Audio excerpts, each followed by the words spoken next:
नमस्कार मित्रांनो, स्वागत आहे सर्वांचं ॲग्रिकल्चर इंडिया ब्लॉग ह्या यूट्यूब चॅनलमध्ये। तर पहा मित्रांनो, आज आपण आपल्यासाठी खूप छान सुंदर असा व्हिडिओ घेऊन आलेला आहे। तो म्हणजे उन्हाळ्यामध्ये ऊस हिरवागार ठेवण्यासाठी काही महत्त्वाचा फॉर्म्युला, काही महत्त्वाच्या गोष्टी, महत्त्वाच्या टिप्स आपण या व्हिडिओच्या माध्यमातून पाहणार आहोत। त्यासाठी मित्रांनो आपल्याला हा व्हिडिओ शेवटपर्यंत पाहायचा आहे आणि नवीन असेल तर आपल्या ॲग्रिकल्चर इंडिया ब्लॉग ह्या यूट्यूब चॅनलला सबस्क्राईब करायचं आहे। तर शेतकरी मित्रांनो, सध्या उन्हाचा कडाका तुम्ही जर पाहिला असेल तर प्रचंड वाढलेला आहे। तापमान जवळपास 40-45 अंशाच्या वर गेलेलं आहे आणि पावसाचा अजूनही पत्त्या नाही मित्रांनो।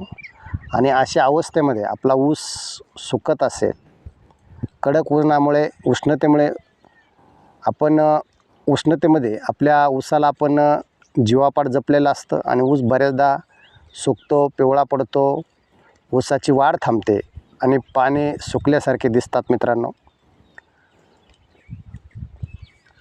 त्यात जर आपली जमीन चोपण असेल किंवा बोरिंगचं पाणी खारट असेल तर ऊसाची अवस्था अजूनच बिकट होते मित्रांनो। त्यासाठी मित्रांनो आपल्याला खूप महत्त्वाची काळजी घ्यायची आहे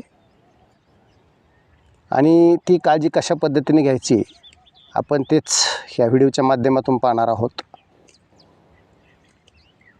तर मित्रांनो, तुम्हाला असा एक जबरदस्त फवारणीचा आणि खतांचा फॉर्म्युला मी सांगणार आहे, जो वापरून कडक उन्हाळ्यात सुद्धा तुमचा ऊस काळाभोर आणि गच्च हिरवागार राहील। फक्त आपण व्हिडिओ शेवटपर्यंत पाहत राहा। मित्रांनो, उन्हाळ्यात ऊसाला सगळ्यात जास्त गरज असते ती सिलिकॉनची। आता सिलिकॉन हे काय करतं, कशासाठी त्याचा वापर केला जातो आपण हे पाहूया मित्रांनो।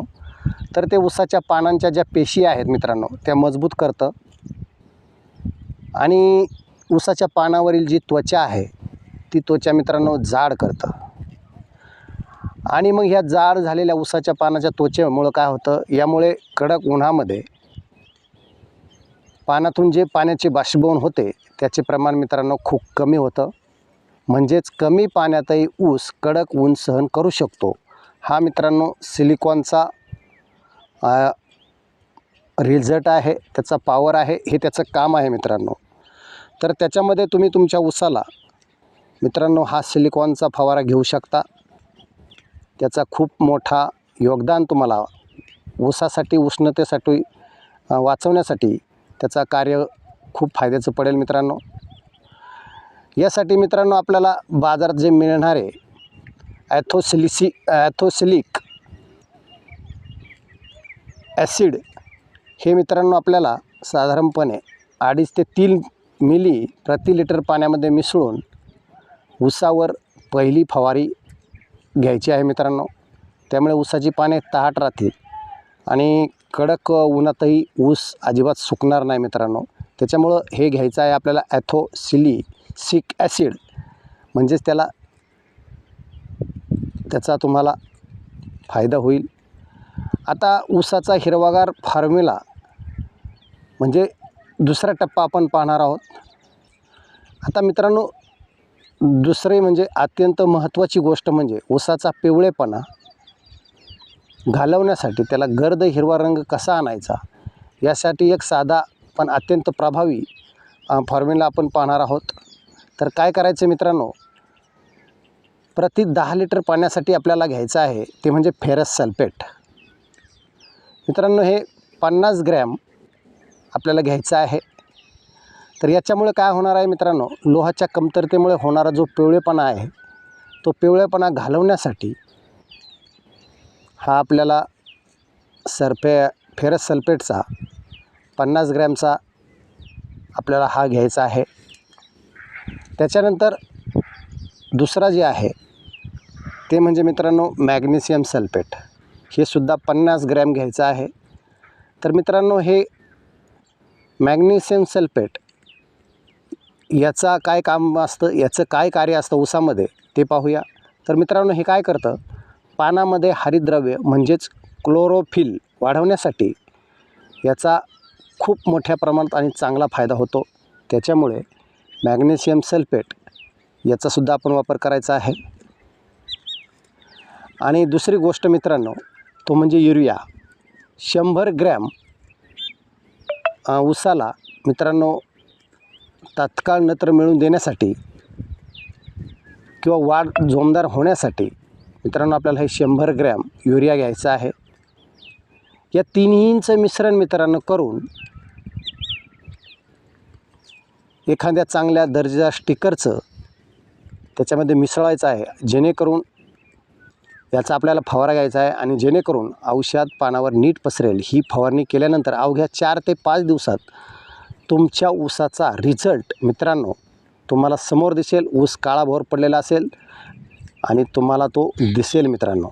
तर हे मित्रांनो जे आपण सांगितलेलं आहे 3 प्रकारचं, हे मित्रांनो तिन्ही प्रकारचं एका बादलीत वगैरे पंपाच्या टाकीत आपण घेत असताना चांगलं खलून घ्यायचं आणि त्याच्यामध्ये एक चांगल्या प्रकारचं चांगल्या दर्जाचं आपल्याला स्टिकर मिसळायचं आहे आणि मग मी हे सांगितलेल्याचा सगळ्यांचा फवारा मित्रांनो आपल्याला घ्यायचा आहे.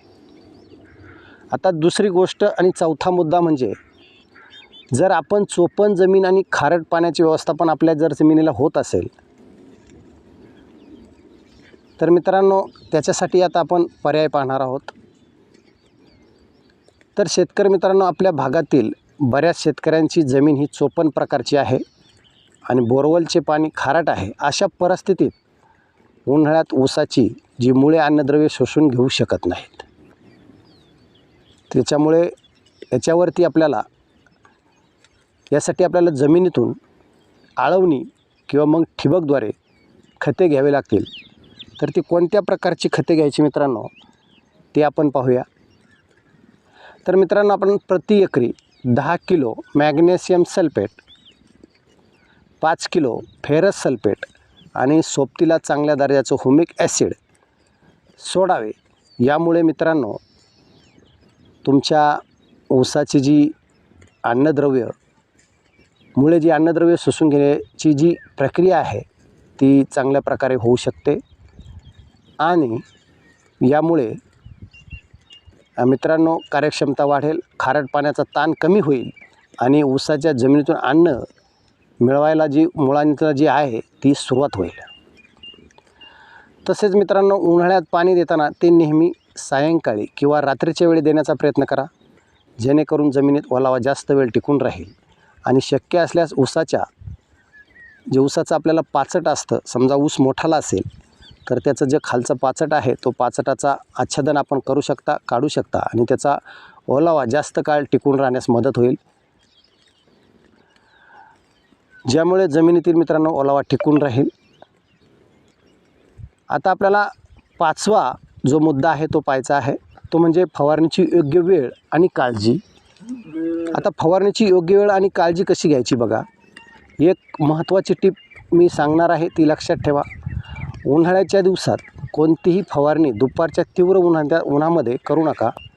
जर दुपारी फवारणी केली तर ऊसाची पाने जी आहे ती जळू शकतात, त्याच्यामुळे किंवा कोचिंग येऊ शकते. त्यामुळे फवारणी नेहमी सकाळी लवकर किंवा सायंकाळी 4 वाजल्याच्या नंतरच करावी. तर शेतकरी मित्रांनो सिलिकॉन आणि सूक्ष्म अन्नद्रव्यांचा हा एक फॉर्म्युला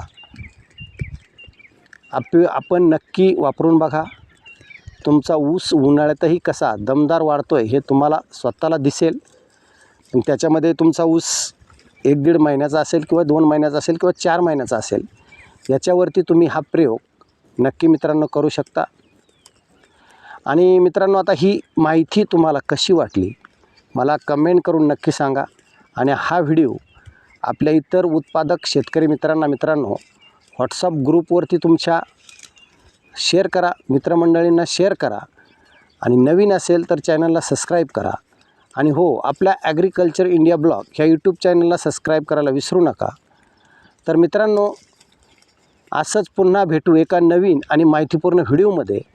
तोपर्यंत मित्रांनो राम राम, जय किसान, जय जवान, धन्यवाद.